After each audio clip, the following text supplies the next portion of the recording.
Welcome back student. फिर से आपका स्वागत है नीट वाला चैनल पे। मैं हूं नीलेश सर और आज का टॉपिक है अपना एडेप्टेशंस। तो देखो लास्ट क्लास में हमने क्या पढ़ा था। हमने पढ़ा था various abiotic factor which affect population distribution, मतलब लिविंग थिंग को, ऑर्गेनिज्म को अबॉर्टिंग फैक्टर अफेक्ट करते हैं। फिर अकॉर्डिंगली लिविंग थिंग या लिविंग ऑर्गेनिज्म उसको रिस्पॉन्ड देते हैं और फिर अपने आप में कुछ चेंजेस लाते हैं। This changes are called as adaptation. तो आज हम कुछ फ्यू एडेप्टेशंस पढ़ेंगे इन वेरियस ऑर्गेनिजम्स।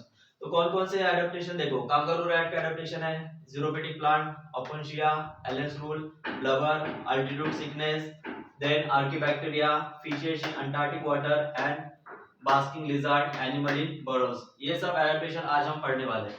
ओके, तो स्टार्ट करते हैं वन बाय वन कौन कौन से टाइप के एडेप्टेशंस है। तो बेसिकली एडेप्टेशन को हम तीन कैटेगरी में डिवाइड करते हैं। पहला जो एडेप्टेशन होता है वो है मॉर्फोलॉजिकल एडेप्टेशन, दूसरा है फिजियोलॉजिकल एडेप्टेशन और थर्ड वन है बिहेवियरल एडेप्टेशन। अब इनमें से आप लास्ट में अपने को कैटेगराइज करना है कि कौन सा एडेप्टेशन कौन सी कैटेगरी में आएगा, वो मॉर्फोलॉजिकल होगा, फिजियोलॉजिकल होगा या बिहेवियरल होगा। तो let's see one by one एक एक एडेप्टेशन को हम पढ़ते हैं। पहला एडेप्टेशन है कांगारू रैट का। अब ये कांगारू रैट है, नॉर्थ अमेरिकन डेजर्ट में रहते हैं और वहां पे रहते हैं तो बिल्कुल वाटर पीते नहीं है। फिर इनको वाटर की रिक्वायरमेंट कैसे फुलफिल होती है, तो ये डेजर्ट में जो सीड्स होते हैं सीड्स को खाते हैं, ड्राई सीड्स को खाते हैं। अब सीड खाने के बाद इनके बॉडी में फैट डिपॉजिट हो जाता है, फैट एक्यूमुलेट हो जाता है। ये कांगारू रैट फैट का ऑक्सीडेशन करते हैं और ऑक्सीडेशन से वाटर रिलीज होता है and that water is used by them for metabolic activity.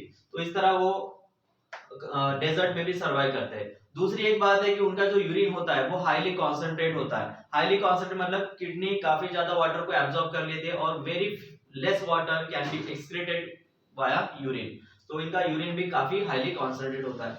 दूसरा जो एडेप्टेशन है वो ज़ीरोफिटिक प्लांट। ज़ीरोफिटिक प्लांट मतलब क्या, जो ड्राई कंडीशन में सर्वाइव करने वाले प्लांट है उनको बोलते हैं xerophytic plant. You can say desert plant. तो डेजर्ट प्लांट में बहुत सारे एडेप्टेशन है। तो पहला जो एडेप्टेशन है तो उनके जो लीव्स होते हैं, उनके लीव्स और स्टेम के ऊपर एक क्यूटिकल की लेयर होती है, वो काफी थिक होती है। यू कैन से थिक क्यूटिकल वहां पे प्रेजेंट होता है। दूसरी बात, इनके जो स्टोमेटो होते हैं वो हाईली मतलब डीपली सिचुएटेड होते हैं। ऐसे स्टोमेटो को बोला जाता है सनकन स्टोमेटा। क्या बोलते हैं? सनकन स्टोमेटा डीपली सिचुएटेड होते हैं, तो डायरेक्टली सनलाइट को एक्सपोज नहीं होते, तो ट्रांसपिरेशन कम हो जाता है। तीसरी बात, जो स्टोमेटा होते हैं वो दिन में क्लोज रहते हैं और रात के टाइम पे ओपन हो जाते हैं। तो इनमें जो पाथवे चलता है फोटोसिंथेटिक पाथवे वो है कैम पाथवे। कैम पाथवे का बेसिकली मतलब होता है क्रासुलेशन एसिड मेटाबॉलिज्म। इस तरह का उनमें पाथवे चलता है। देन हम बात करेंगे ओपुन्शिया की। ओपुन्शिया ये एक डेजर्ट प्लांट है, ज़ीरोफिटिक प्लांट है। इस प्लांट में स्पाइन्स लीव जो है वो स्पाइन में मॉडिफाई हो गए और जो स्टेम है वो काफी थिक हो गई है, थिक स्टेम हो गई है और थिक हो गई है, फ्लैट हो गई है और वो स्टेम ग्रीन है। तो स्टेम बेसिकली लीफ का फंक्शन कर रहे हैं और जो लीफ है वो स्पाइन में मॉडिफाई हो रहे हैं। क्यों ऐसा हुआ है? सो दैट ट्रांसपिरेशन का रेट कम हो, ट्रांसपिरेशन कम हो, इसलिए leaves are modified into spine. Then fourth जो एडेप्टेशन है वो एलेंस रूल। एलेंस रूल क्या कहता है कि जो मैमल पोलर रीजन में रहते हैं या फिर कोल्डर क्लाइमेट में रहते हैं उनके ईयर पिन्ना और लिम्स काफी शॉर्ट हो जाते हैं। ऐसा क्यों? क्योंकि बॉडी का सरफेस जितना ज्यादा रहेगा हीट लॉस उतना ज्यादा होगा और बॉडी सरफेस जितना कम होगा तो हीट लॉस को हम प्रिवेंट कर सकते हैं। इसलिए उनके लिम्स और ईयर पिन्ना जो है वो शॉर्ट हो जाते हैं, जिससे वो क्या होगा कि बॉडी सरफेस कम हो जाएगा एंड हीट लॉस कम होगा। नेक्स्ट जो एडेप्टेशन है ब्लबर। अभी ब्लबर मतलब क्या होता है कि जो पोलर रीजन की तरफ एक्वाटिक मैमल्स होते हैं उनके स्किन के बीनीथ में एक फैट की इंसुलेटिंग लेयर बन जाती है जो एक ब्लैंकेट का काम करती है और हीट लॉस को होने से प्रिवेंट करती है। That insulating layer beneath the skin is called as blubber. तो ब्लबर जैसे फॉर एग्जांपल सील हो गया, ये एक्वाटिक मैमल है और जो पोलर रीजन की तरफ रहता है, तो वो इतने कोल्डर क्लाइमेट में क्यों रह पाते हैं? बिकॉज उनके स्किन के नीचे एक फैट की इंसुलेटिंग लेयर होती है, जो इंसुलेटिंग लेयर हीट लॉस को प्रिवेंट करती है। नेक्स्ट है अल्टीट्यूड सिकनेस। अल्टीट्यूड सिकनेस मतलब क्या? अब मान लो जो प्लेन एरियाज है या ग्राउंड लेवल्स है वहां के लोग अगर माउंटेन की तरफ चले गए, हिली एरिया की तरफ चले गए, तो उनको एक वीकनेस सा फील होता है। उस वीकनेस को बोलते हैं अल्टीट्यूड सिकनेस। और ऐसा क्यों होता है? क्यों अपने को पता है, जो माउंट एवरेस्ट पे चढ़ने वाले जो लोग होते हैं वो अपने साथ ऑक्सीजन सिलेंडर लेके जाते हैं। क्यों? क्योंकि जैसे जैसे हम अल्टीट्यूड की तरफ जाते हैं कि ऑक्सीजन की डेंसिटी जो है वो कम होती जाती है। तो वहां पे ऑक्सीजन डेप्थ क्रिएट हो जाता है और इसकी वजह से एक सिकनेस सा फील होता है, उसको बोलते हैं अल्टीट्यूड सिकनेस। बट जो लोग वहां पे माउंटेन एरिया हिली एरिया में पहले से रह रहे हैं उनमें इस तरह का सिकनेस नहीं पाया जाता। अगर इधर के लोग उधर चले गए तो उनमें ये सिकनेस आ जाता है। अब ऐसा क्यों और उन लोगों में क्यों हुआ इस तरह का सिकनेस नहीं है? मान लो अगर हम वहां पे चले गए तो ये सिकनेस कुछ टाइम तक रहता है, कुछ दिन तक रहता है और बाद में हम उस कंडीशन को एकोमोडेट हो जाते हैं, एक्लिमेटाइज हो जाते हैं। अब कैसे? मान लो अगर ऑक्सीजन कम है तो हमारी बॉडी क्या करती है?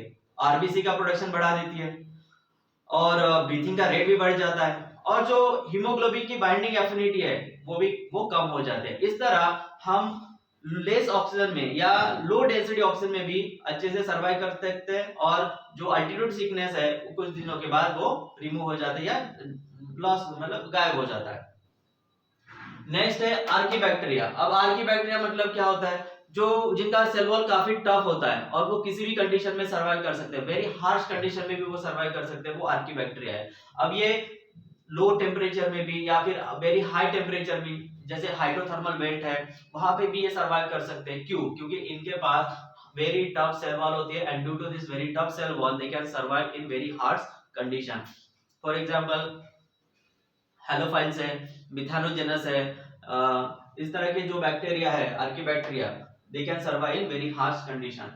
उसके बाद है फिशेस इन अंटार्कटिक वाटर। तो अंटार्कटिक रीजन में जो वाटर है उसका टेम्परेचर बहुत कम होता है, जीरो से भी कम होता है, नेगेटिव में होता है और ऐसे लो टेम्परेचर में भी आपको कोल्ड वाटर में भी फिशेस सर्वाइव कर सकते हैं क्योंकि उनमें कुछ स्पेशल एडाप्टेशन है, सब स्पेशल टाइप के एंजाइम्स होते हैं जिनसे वजह से they can perform their metabolic activity even at low temperature. After that है बास्किंग लिजर्ड। बास्किंग लिजर्ड क्या होता है? ये जो लिजर्ड होता है ये जैसे उसके बॉडी का टेम्परेचर डाउन हो जाता है वो सनलाइट में आता है और धूप सेकता है, दैट इज सनलाइट को बास्क करता है। इससे क्या होगा? उसके बॉडी का टेम्परेचर बढ़ जाएगा। इस तरह वो लो अगर बॉडी टेम्परेचर हो गया तो उसको बढ़ा लेता है by basking in sunlight. After that है एनिमल्स इन बरोज। अब ये बरोज एनिमल क्या होता है? मान लो जहां पे ज्यादा टेम्परेचर होता है, काफी ज्यादा धूप होती है, जैसे डेजर्ट एरिया में, तो एनिमल बरो करके रहते हैं, जमीन के अंदर रहते हैं, सॉइल के अंदर रहते हैं। कब? दिन के टाइम पे वो जमीन के अंदर चले जाते हैं और जब नाइट का टाइम आता है तो बाहर निकल आते हैं। मतलब ऊपर सरफेस पे जो हीट है, हीट से एस्केप होने के लिए दे बरो इन द सॉइल और अपने आप को हीट से बचा लेते हैं। ओके, तो आपको समझ में आया सारे एडेप्टेशन? Thank you.